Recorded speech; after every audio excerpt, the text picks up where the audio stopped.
जो लख महिरबानी जेको जावादात में पहुची गरीब मिसकीन जेका ही असांजे ॻोठ नवाब मिर्जत में घर छॾिया आहिनि उन्हनि जी मदद लाइ पहुतो आहे जेको माना ख़ातिरी माइटनि खे कराई अथनि अलाह रखे वारनि खे पुलिस वारनि खे पंहिंजे तरफ़ां ज़ाती तौरु ख़ुदा कारण फी सबिलिल्लाह लख रुपया जेको आहे उन्हनि पंहिंजा कैश हिनखे ॾिना आहिनि असांजे रूबरा ऐं वधीक माना ही तावन करण लाइ माना DC खे बि चवंदो मथे वसवाला जेका अमलदार आहिनि उन्हनि सभिनि खे ई माना कोशिशि करे जेतिरो बि पुॻो हिननि सां मदद कराईंदो। इहो असांजो सभिनि जो माना पाड़े वारनि जो या जेका ही तर जा ज़मीनदार आहिनि या ऑफिसर आहिनि उन्हनि सभिनि खे गुज़ारिश आहे त जा वाधात अची ॾिसनि ही ग़रीब के माण्हू आहिनि जंहिंजा घर माना सड़ी विया आहिनि जंहिंमें सभु घर जो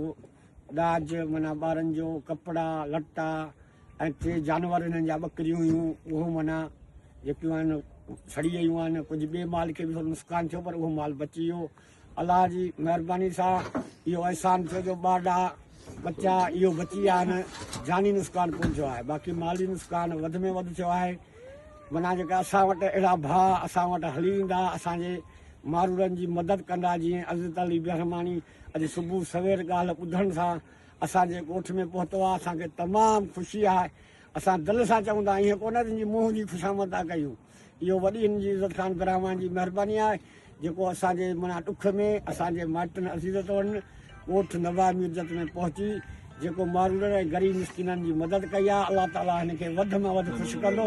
अलाह साईं हिन जी इज़त ऐं कारोबार रोज़ी में बरकत विझंदो। जेकॾहिं असां वटि